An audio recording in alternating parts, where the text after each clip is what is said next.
vamos a hablar del caso de estudio Jorge Pérez. ¿Qué fallas tuvo Jorge en la atención de servicio al cliente? ¿Cuáles fueron los posibles errores que él pudo tener en esta atención? Pues el primero fue no dar solución inmediata a la inquietud de los clientes. No manejar un lenguaje cordial y amable con el cliente le pasó la factura. Y olvidarse por completo del otro cliente fue una de las mayores fallas que tuvo Jorge. Con respecto a qué responsabilidad tiene la empresa, pues la empresa tiene una responsabilidad enorme por no capacitar a su personal, por no darle a conocer la organización, el portafolio de productos y también por ponerlo a trabajar en dos roles que se pueden confundir. Entonces es muy importante tener el personal capacitado. Debió darle solución, hay que capacitar al personal en cómo manejar conflictos, problemas con los clientes y cómo conocer a un cliente, que lo vimos anteriormente. Entonces, cuando yo conozco y clasifico un cliente como interno, externo o con una clasificación más profunda de qué clase de es él, si es sábelo todo, dominante, hablando de qué responsabilidad tenía la empresa en los errores que cometió Jorge, pues hablábamos que la empresa tenía mucha responsabilidad. Entonces, no tener el personal capacitado le pasa factura a la empresa, no saber cómo darle solución, es decir, que Jorge no tenía conocimiento de cómo manejar un problema, una queja, un reclamo, y tampoco tenía conocimiento ni estaba capacitado en identificar qué tipo de cliente era para poderle dar solución.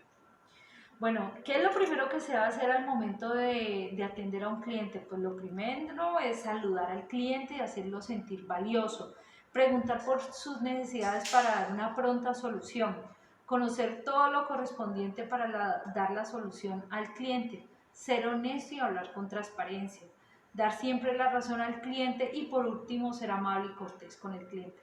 Vimos que Jorge no tuvo ninguna de estas y por eso cuando atendió al cliente se presentó lo que conocimos. ¿Cuál es la forma correcta de atender un cliente? ¿Y existen más de una forma? Sí, existen más de una forma y la forma correcta siempre es en una atención presencial, pues un encuentro físico con el cliente, se da el contacto visual, un lenguaje verbal que juega un papel muy importante, ¿sí? Una atención telefónica, pues el tono de la voz va a ser crucial para esto. Y en la atención virtual, que es lo que estamos viviendo en este momento, ya sea por un correo electrónico, chat, WhatsApp, web, pues debemos hablar muy claramente y en un tono que le pueda servir al cliente.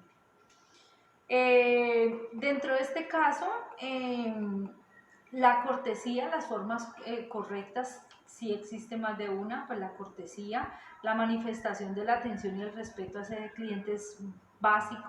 La paciencia, no tuvo esa paciencia para atender a este cliente y soportar la forma de cómo lo estaba tratando y no hacerlo personal, que fue lo más delicado. La atención oportuna, no hubo esa atención oportuna porque dejó a un cliente esperando mientras atendía al otro, se confundió, no debió haberlo hecho.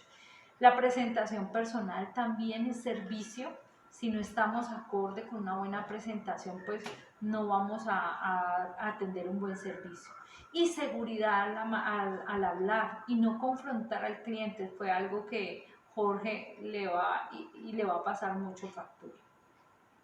¿Cuáles son las consecuencias de no hacer un adecuado uso de las normas de atención? Pues la consecuencia primordial es que la empresa pierde los clientes. Pierde ese cliente y ese cliente puede hablar con otros y contar su mala experiencia. Entonces es muy importante que entendamos que cuando atendemos a un cliente esto nos va a permitir generar más ventas. O si lo atendemos de mala gana puede generar que ese cliente se vaya para otro lado y nosotros perdamos esta maravillosa oportunidad de generar ingresos y atender bien. ¿Cómo puede Jorge optimizar el servicio? Pues mediante el desarrollo de sus capacidades, entender que si él no sabe hablar ante un público, pues debe aprenderlo con conocimiento del producto, lo vimos en los facilitadores, entonces es muy importante entender esa dinámica. ¿Y qué beneficios trae para la empresa por un buen servicio al cliente? Pues principalmente más ventas, más compras, lealtad a estos consumidores, buena imagen para la compañía, clientes nuevos por difusión de ese cliente que nos cuenta una buena experiencia, menos quejas y reclamos y nuevos clientes que serán fidelizados y que nos traerán referidos. Entonces la conclusión de este caso es que debemos tratar a los demás como nos gustaría ser tratados, debemos prepararnos para atendernos en servicio al cliente, debemos entender que las personas son de diferentes maneras y no tomarlo personal. Y lo mejor, la regla de oro, trata a los demás como te gustaría ser tratado. Y si no tomamos agresividad y no hacemos esto, pues nos va a permitir tener un buen servicio al cliente. Bueno, espero que les haya gustado este módulo que acaban de ver y los espero en el próximo. Y también, por favor, suscríbanse para recibir más información de este maravilloso mundo del servicio.